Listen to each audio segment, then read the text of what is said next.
Shalom Bapak Ibu Saudara sekalian, merupakan anugerah Tuhan kalau kita sampai saat ini dalam keadaan sehat walafiat.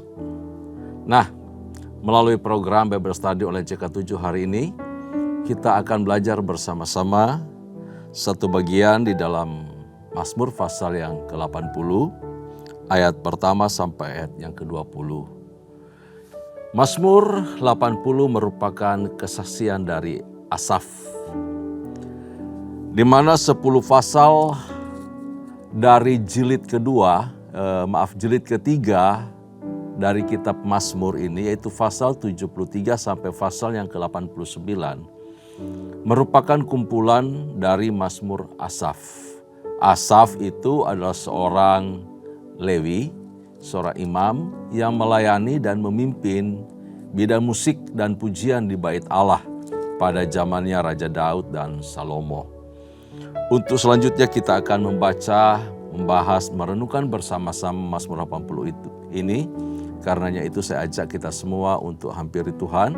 Kita mau puji, mau sembah Tuhan Allah kita yang baik.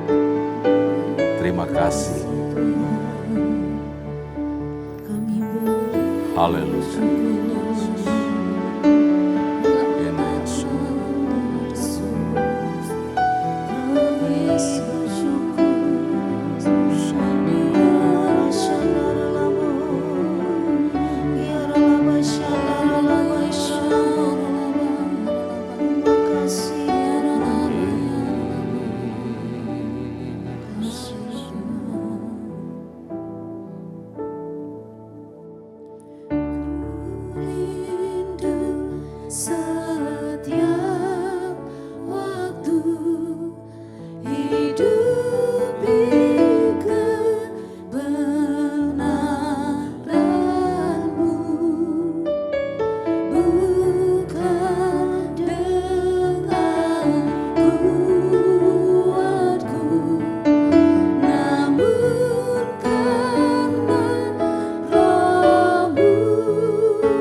berseru saat badai datang menderu. Yang kami tahu hanya Kau yang mampu pulihkan segala sesuatu. Kami perlukan keajaiban-Mu, kami butuhkan sentuhan tangan-Mu. Kami tak dapat jalan sendiri, kami perlu Kau Tuhan.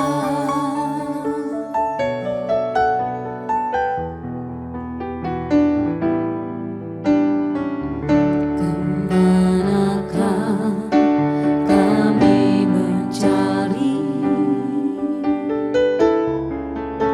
kasih sejati?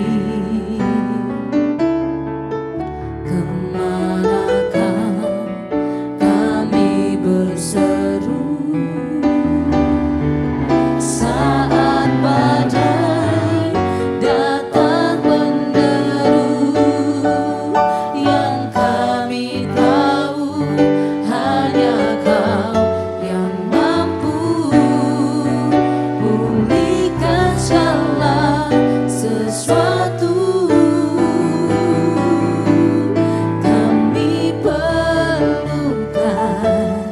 keajaiban-Mu, kami butuhkan sentuhan tangan-Mu. Kami tak dapat jalan sendiri, kami perlu Kau Tuhan.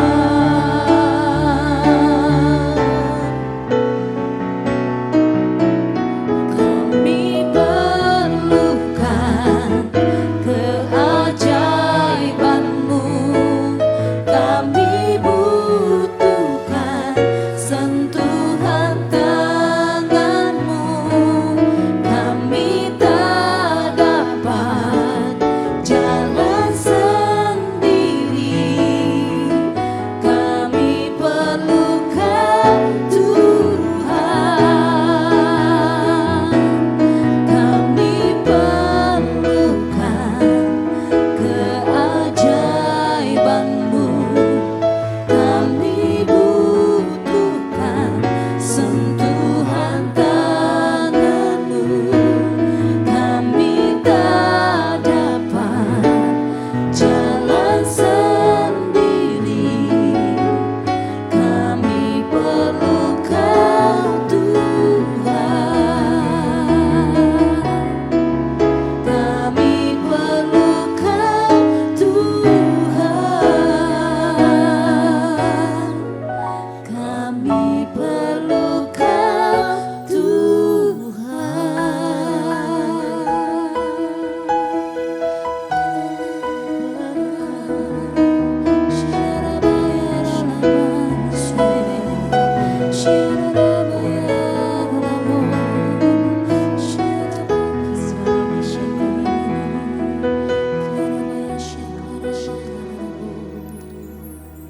Sungguh kami mengucap syukur ya Tuhan, Engkau Allah yang kami perlukan setiap hari, karena Engkau tak pernah mengecewakan kami. Engkau mengasihi, menyertai, melindungi, memelihara kehidupan kami. Kami mengucap syukur kepadamu.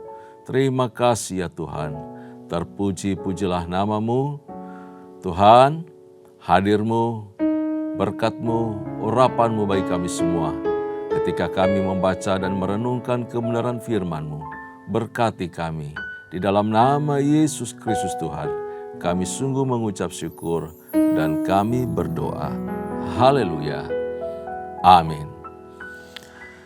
Puji Tuhan, Bapak Ibu kekasih di dalam Tuhan, Mazmur 80 dengan judul doa untuk keselamatan Israel.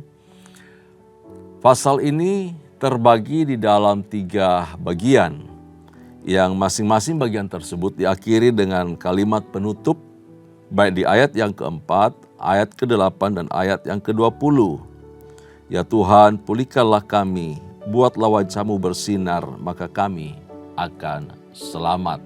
Kalimat tersebut menjadi kalimat penutup dari setiap bagian dari 3 kelompok di dalam pasal 80 ini. Nah, mari kita mulai bersama-sama untuk membaca Mazmur 80 di dalam Alkitab saya, halaman 634. Halaman 634 kita akan baca dari ayat pertama sampai ayat yang keempat lebih dahulu. Saya akan pandu kita semua untuk membaca bagian ini. Untuk pemimpin biduan menurut lagu Bunga Bakung, kesaksian Asaf, Mazmur. Hai gembala Israel, pasanglah telinga, engkau yang menggiring Yusuf sebagai kawanan domba. Ya engkau yang duduk di atas para kerub, tampillah bersinar di depan Efraim dan Benyamin dan Manasye. Bangkitkanlah keperkasaanmu dan datanglah untuk menyelamatkan kami. Ya Allah, pulihkanlah kami, buatlah wajah-Mu bersinar, maka kami akan selamat. Bapak Ibu kasih dalam Tuhan, kalau kita memperhatikan bahwa sesungguhnya kondisi umat Israel tidak dalam kondisi yang baik-baik saja. Mereka terjerumus di dalam dosa dan akhirnya penghukuman dari Tuhan turun atas mereka. Jadi Mazmur 80 ini sebenarnya lebih banyak berbicara mengenai Israel sebelah utara.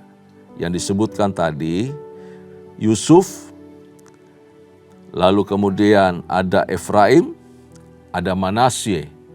Ya, kalau Benyamin wilayahnya masuk di dalam perbatasan, tetapi suku tersebut digabungkan dengan suku Yehuda. Nah, kehidupan rohani umat Allah jauh berubah sebenarnya ya. Kemudian mengalami kehancuran, rusak karena pelanggaran yang mereka perbuat sendiri. Mereka menolak Allah, mereka menyembah berhala. Dan melalui Mazmur ini, kesaksian Asaf, dia menyadari, lalu kemudian mengambil satu respon yang baik, yang positif. Melihat umat Allah yang sedang jatuh, hancur, terjerumus dalam dosa, Asaf itu meratap, bahkan mengajak orang-orang percaya, para imam, orang-orang Lewi untuk berdoa dalam kesedihan yang luar biasa, meratapi dosa bangsa. Di hadapan Tuhan mereka sujud menyembah Tuhan, memohon ampun atas dosa, pelanggaran, dan kehancuran moral umat Allah. Mereka sulit sekali melihat keadaan yang terjadi di tengah-tengah kehidupan Israel yang kehidupan rohaninya makin lama makin merosot. Mereka tidak bisa melihat lagi sinar pengharapan di balik kegelapan rohani umat Tuhan. Soalnya tidak ada lagi kesempatan untuk Israel itu dipulihkan, dibaharui. Nah, perlindungan ilahi tidak dapat lagi tetap bertahan atas Israel. Tuhan mengangkat, Tuhan meninggalkan Israel, sehingga umat itu tidak ada perlindungan lagi. Dan membuat mereka gampang sekali untuk diserang, untuk ditaklukkan oleh musuh-musuh. Tidak ada lagi sumber pertolongan yang datang daripada Allah, yang adalah gembala dan raja yang bertahta atas kerubim. Di sini dikatakan, hai gembala Israel. Jadi Allah Israel itu digambarkan seorang gembala yang menuntun umat Israel sebagai domba-domba gembalaannya. Tetapi gembala rupanya tidak lagi peduli karena kesesatan mereka. Tidak lagi memperhatikan. Nah, Di bagian ini dikatakan ada kerup yang tampil bersinar atau Allah yang duduk. Di atas para kerup tampillah bersinar. Kerubim itu jamak ya, banyak kerubim. Kerub itu nama malaikat Allah, kelompok yang memelihara hadirat Allah, yaitu malaikat bersayap yang bekerja dekat dengan Allah, dihubungkan dengan puji-pujian, dihubungkan dengan hadirat Allah, dihubungkan dengan sebuah penyembahan kepada Allah. Kata kerub pertama kali ditemukan atau ditulis ada di dalam Kejadian pasal yang ketiga ketika peristiwa kejatuhan manusia. Allah menempatkan kerub untuk menutupi Taman Eden. Lalu kemudian di atas tutup peti pendamaian, ya, di tabut Allah ada dua kerub saling berhadapan. Ini bicara mengenai hadirat Allah. Nah, pemazmur mengerti bahwa Allah itu berdaulat penuh atas kehidupan mereka.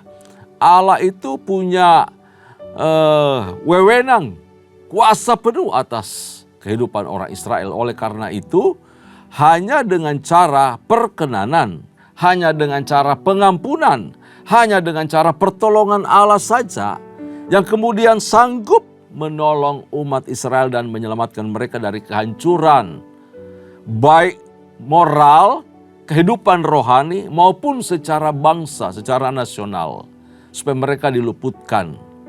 Nah, Bapak Ibu saudara Tuhan, hal ini diungkapkan oleh pemazmur di dalam ayat yang ke-5 sampai ayat yang ke-8. Kita akan bacakan bagian ini. Tuhan, Allah semesta alam, berapa lama lagi murka-Mu menyala, sekalipun umat-Mu berdoa? Engkau memberi mereka makan roti kecucuran air mata. Engkau memberi mereka minum air mata berlimpah-limpah. Engkau membuat kami menjadi pokok percederaan tetangga-tetangga kami dan musuh-musuh kami mengolok-olok kami. Ya Allah semesta alam, pulihkanlah kami. Buatlah wajah-Mu bersinar, maka kami akan selamat. Jadi pemazmur ini berdoa, meraung-raung, mencucurkan air mata. Tangisan mereka luar biasa untuk memohon selamat. Hanya kepada Tuhan mereka bisa lari. Tidak ada tempat lain lagi untuk mengadu, untuk meratap selain kepada Tuhan. Mereka merasakan seolah-olah Allah tidak lagi mendengarkan doa mereka. Allah nggak peduli lagi dengan tangisan mereka. Nah, ini penyebabnya betul-betul karena dosa. Dosa itu penyakit yang paling akut sebenarnya. Ya, memisahkan kita dengan Allah dan membawa setiap pribadi yang terikat dengan dosa kepada kebinasaan. Dosa umat Israel bukan cuma soal penyembahan berhala atau apapun, tapi berlarut sampai terjadi pemurtatan yang luar biasa. Yang akhirnya mendatangkan murka Allah yang berkobar-kobar menyala atas Israel. Dan mereka, umat Israel itu harus membayar dengan harga yang sangat mahal atas dosa yang mereka perbuat. Memang Bapak Ibu saudara Tuhan, pada kenyataan kita mesti sadar bahwa dosa dan semua perbuatan dosa itu punya konsekuensi yang tidak bisa lepas atau tidak bisa kita hindari. Tidak bisa.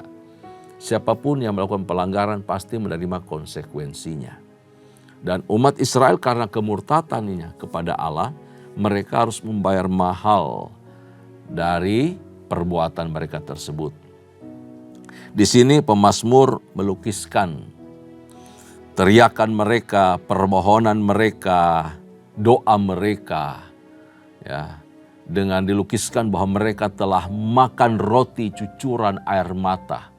Bayangkan untuk mengingat dan mendoakan supaya Israel pulih, menggerakkan hati Allah untuk berubah pemikiran untuk menghancurkan Israel. Berdoa supaya Allah kembali menengok, memperhatikan, melihat Israel, menerima mereka. Mazmur dan kelompok Asaf juga ini, mereka mencucurkan air mata terus dengan tangisan yang luar biasa. Sehingga mereka menjadi sasaran ejekan oleh bangsa-bangsa. Bapak Ibu salam Tuhan, untuk satu keadaan tertentu, kita melihat kondisi bangsa yang juga semakin merosot, makin tidak baik-baik saja. Entah itu keadaan ekonomi, keadaan cuaca, iklim, apapun juga, keadaan politik, situasi sosial masyarakat yang semakin jauh dari kondisi yang baik. Gereja Tuhan juga didorong untuk berdoa. Kita menangisi bangsa ini supaya Tuhan pulihkan. Kira-kira kondisi seperti itu, doa yang dinaikkan bertalu-talu oleh gereja Tuhan sekarang ini untuk Allah memperhatikan bangsa kita, memulihkan bangsa kita, mensejahterakan bangsa kita. Demikian jugalah kelompok Asaf dan orang-orang Lewi ini berdoa, bersyafaat untuk orang Israel dengan kerendahan hati yang sangat. Asaf atau pemazmur ini berkali-kali memohon, bersyafaat kepada Allah agar mau mengampuni dan menunjukkan kembali perkenanannya serta membuat wajahnya bersinar terang atas Israel. Artinya apa? Allah menerima mereka. Allah hadir di tengah-tengah mereka. Allah peduli dengan Israel. Allah berkenan atas Israel. Tetapi tetap dosa adalah musuh Allah. Dosalah yang membuat Allah jauh dari mereka. Perasaan-perasaan yang terungkap dalam Mazmur ini merupakan ciri khas dari keadaan dan doa umat Allah yang terus meratap, berdoa secara korporat, berdoa secara massal agar terjadi pertobatan, terjadi pemulihan dan kebangkitan rohani yang besar di tengah-tengah umat Allah. Mazmur ini juga berbicara kepada semua orang percaya yang tidak mengalami kelimpahan berkat, yang tidak mengalami lawatan kuasa, dan tidak hidup di dalam kebenaran. Supaya apa? Firman Allah itu menjamah setiap hati, mengubahkan, memulihkan, dan janji Allah itu tergenapi dalam kehidupan umat Allah. Gereja Tuhan harus saling mendoakan satu sama lain. Kita pasti melihat ada jemaat di sebelah kita, kanan kiri, muka belakang kita yang menjadi anggota jemaat yang mengalami kondisi-kondisi oleh karena kasus tertentu, keadaan tertentu atau situasi hidup yang tidak menentu. Mereka mengalami kesulitan, entah penyakit, keadaan ekonomi yang berat. Kita harus berdoa, kita harus support, kita harus bersyafaat untuk mereka. Supaya mereka terlebih mengalami pemulihan secara rohani dan juga secara jasmani. Mereka menikmati berkat-berkat Allah, pemeliharaan Allah. Masa-masa sekarang masa yang sulit, masa yang berat. Karena itu penting sekali kita sesama umat Tuhan dalam satu gereja untuk saling memperhatikan satu dengan yang lain. Adanya kul itu untuk saling mendoakan, saling memperhatikan, saling menolong, saling support. Itu kul. Karena itu Bapak Ibu salam Tuhan yang belum tergabung di kul, mari sama-sama terhisap di kul. Supaya apa? Kepedulian satu yang lain bisa dibangkitkan. Dan kita tidak hanya menerima untuk diperhatikan. Tidak hanya menerima untuk ditolong, tetapi juga kita terulur menolong. Peduli dan mendoakan yang lainnya. Kita harus berdoa agar Allah mau memulihkan kita oleh kuasa dan kemurahannya yang sangat besar itu. Saya percaya akan terjadi pemulihan yang luar biasa di tengah-tengah umat Tuhan. Kalau kita selalu sepakat dan hidup di dalam kesatuan dan kerendahan hati satu dengan yang lain. Mari kita lanjutkan bacaan kita dari ayat yang ke-9 sampai ayat yang ke-20. Demikian firman Tuhan. Telah kau ambil pohon anggur dari Mesir, telah kau halau bangsa-bangsa lalu kau tanam pohon itu. Engkau telah menyediakan tempat bagi dia, maka berakarlah ia dalam-dalam dan memenuhi negeri. Gunung-gunung terlindung oleh bayang-bayangnya dan pohon-pohon aras Allah oleh cabang-cabangnya. Dijulurkannya ranting-rantingnya sampai ke laut dan pucuk-pucuknya sampai ke sungai Efrat. Mengapa engkau melandah temboknya sehingga ia dipetik oleh setiap orang yang lewat? babi hutan menggerogotinya dan binatang-binatang di padang memakannya. Ya Allah semesta alam, kembalilah kiranya, pandanglah dari langit dan lihatlah, indahkanlah pohon anggur ini, batang yang ditanam oleh tangan kananmu. Mereka telah membakarnya dengan api dan menebangnya. Biarlah mereka hilang lenyap oleh hardik wajahmu. Kiranya tanganmu melindungi orang yang di sebelah kananmu, anak manusia yang telah kau anugerahkan bagi dirimu itu. Maka kami tidak akan menyimpang daripadamu. Biarkanlah kami hidup, maka kami akan menyerukan namamu. Ya Tuhan, Allah semesta alam, pulihkanlah kami, buatlah wajahmu bersinar, maka kami akan selamat. Bapak Ibu salam Tuhan, selain mengungkapkan atau ungkapan yang dipakai di sini menggambarkan Allah, di ayat kedua dikatakan gembala, maka muncul satu julukan lain ya dari pemazmur terhadap Allah Israel, yaitu petani. Allah digambarkan sebagai seorang petani yang hebat, petani yang ulung, petani yang luar biasa, yang memelihara kebun anggurnya. Kebun anggur Allah yaitu Israel. Semua baik Israel utara maupun selatan itu digambarkan sebagai kebun anggur Allah. Allah yang mengolah mereka, Allah yang menanam mereka, dan Allah yang memelihara mereka. Sehingga Israel itu punya akar dalam-dalam, lalu merambat, dan kemudian mereka bertambah subur, bertambah besar. Tetapi Bapak Islam Tuhan, anggur yang ditanam Allah, yang dibawa keluar dari Mesir itu dengan tangan yang teracung, tangan yang kuat, Allah yang kemudian menanam mereka, anggur tersebut di tanah Kanaan dengan cara mengusir 7 bangsa yang mendiami Kanaan. Itu seperti suatu lahan yang kemudian dibersihkan dari semua gulma, dari semua rumput-rumput liar. Supaya apa? Bibit anggur tadi ditanam dan kemudian bisa bertumbuh dengan baik. Semua musuh-musuh dihalau. Ini cara kerja Allah. Makanya Allah disebut Allah yang hebat, seorang petani yang luar biasa. Ya. Jadi akarnya ke dalam dengan kuat, berakar ke dalam, lalu dia tumbuh makin luas. Artinya apa? Wilayahnya makin diperluas. Sampai disebutkan tadi perbatasan dengan Mesir dan juga di sebelah utara ada perbatasan yang makin luas, dan juga sebelah timur juga itu sampai ke Efrat sana. Itu wilayah yang kemudian diperluas oleh Tuhan supaya anggur itu makin subur, makin besar. Tapi sayang sekali, Israel yang adalah pohon anggur ini di dalam Hosea pasal 10 ayat 1 juga digambarkan yang sama. Namun saking suburnya mereka tidak berbuah di hadapan Allah. Tidak menunjukkan buah yang baik. Kalaupun berbuah, buahnya asam. Di dalam Yesaya pasal yang kelima ayat yang kedua.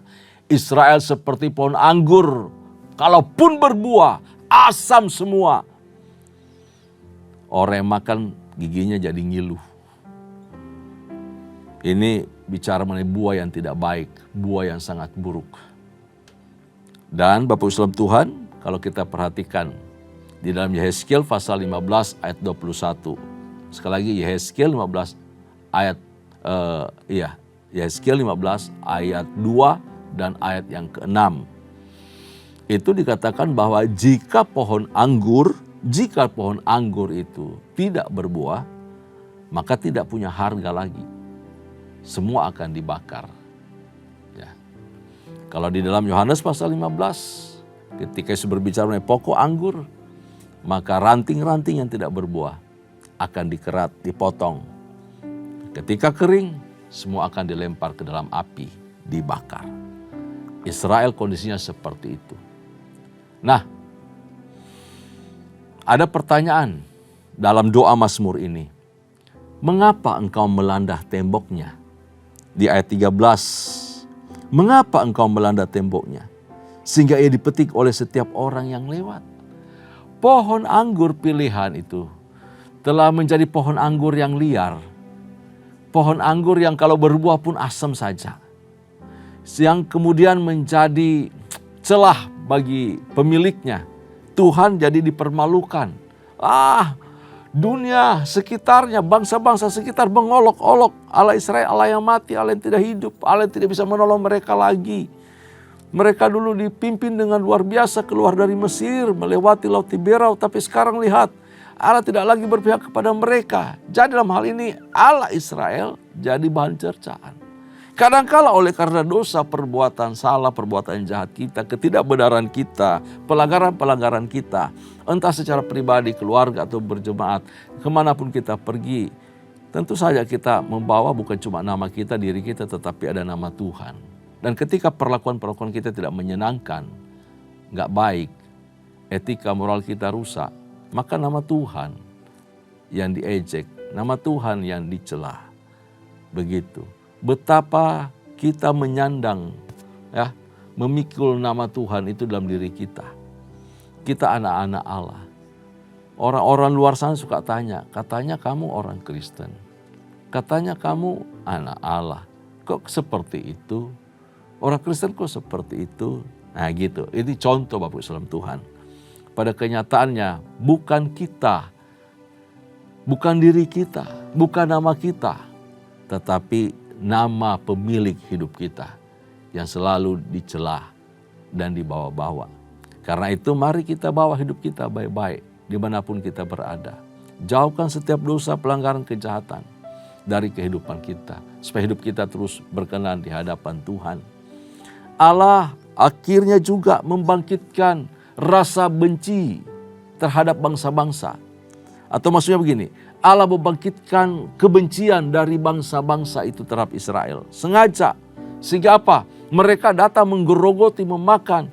Mereka mengepung Israel. Mereka merongrong Israel dan menghancurkan Israel. Mereka menawan Israel. Nah, di dalam doa ini, Mazmur memohon, kiranya Allah menolong pohon anggur itu. Agar pemulihan keadaan terjadi. Agar Tuhan memulihkan keadaannya. Menjaga kebun anggur itu tetap hidup, tetap ada. Di ayat yang ke-15 dikatakan, ya Allah semesta alam, kembalilah kiranya pandanglah dari langit dan lihatlah. Agar Allah mau kembali mengurus pohon anggur itu. Jangan biarkan semua tanaman liar kemudian merusak pohon itu. Lindungilah orang di sebelah kananmu. Nah ini, kenapa ada hubungannya rupanya? Apa yang terjadi dengan sebelah utara, Israel Utara, juga akhirnya mulai masuk menggerogoti wilayah selatan.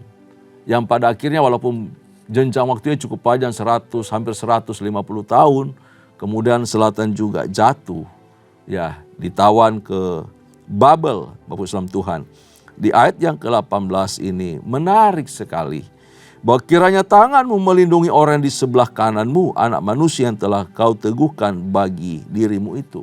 Ini ayat sebenarnya berbicara kepada keturunan Daud, yaitu Mesias, yang akan memerintah di Yerusalem. Nah, Yerusalem juga mulai terancam, mulai mengalami yang namanya baik dosa ataupun juga ancaman dari Babel.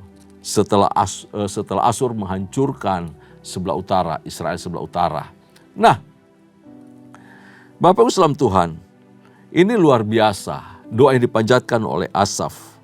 Supaya apa? Tuhan biar kiranya melindungi, menaungi yang sebelah selatan ini. Setiap keturunan yang akan bertakhta di atas takhta Daud, kiranya dapat pertolongan Tuhan. Selatan juga adalah anggur yang ditanam oleh Allah. Karena itu kiranya Tuhan melindungi supaya selatan itu tetap tertuju hatinya kepada Allah. Tetap menyembah Tuhan. Nah Bapak Islam Tuhan, aplikasinya buat kita sekarang ini dari Mazmur pasal 80 ini, kita perhatikan ke perjanjian baru bahwa Yesus itu pokok anggur.